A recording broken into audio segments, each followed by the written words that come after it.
விவசாயத்துக்கு மும்முனை மின்சார நேரம் குறைக்கப்பட்டதை கண்டித்து போராட்டம் நடத்திய விவசாயிகள் கைது செய்யப்பட்டு பின்னர் விடுவிக்கப்பட்டனர்.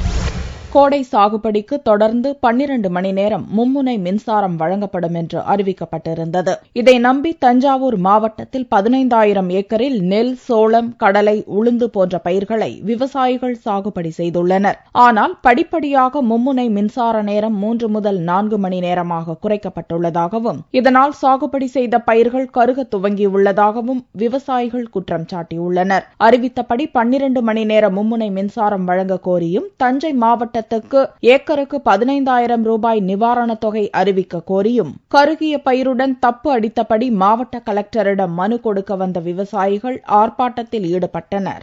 ஒரு நாளைக்கு 3 மணி நேரம் கூட மின்சாரம் வழங்கல. கோடை, குருவை எல்லாம் போச்சு, சம்பவம் போச்சு. இந்த கோடை பயிர் நாங்க விவசாயம் பண்ணிருக்கோம். பண்ண வேண்டாம்னு சொல்லியிருந்தா நாங்க பண்ணாம இருந்திருப்போம். கிட்டத்தட்ட எல்லா விவசாயமே கருவி போச்சு. கடந்த 15 நாளா மின்சாரம் இல்லாம இருக்கு. இந்த நிலையில விவசாயிகளுக்கு மின்சாரம் வழங்குறதுலயும் நிவாரணம் வழங்குறதுலயும் தஞ்சை மாவட்டத்தை முழுவதும் புறக்கணிச்சிருக்காங்க. இதை தெரிவிக்கிற வகையில முதலமைச்சருக்கு கவனத்தை ஈர்க்கும் வகையில நாங்க தண்டா போட்டு இதை அறிவிச்சிருக்கோம். அதனால உடனடியா எங்களுக்கு விவசாயத்துக்கு 12 மணி நேரம் மின்சாரம் வழங்கணும்னு நான் கேட்டுக்கிறோம். தடையை மீறி போராட்டத்தில் ஈடுபட்ட விவசாயிகள் கைது செய்யப்பட்டு பின்னர் விடுவிக்கப்பட்டனர்.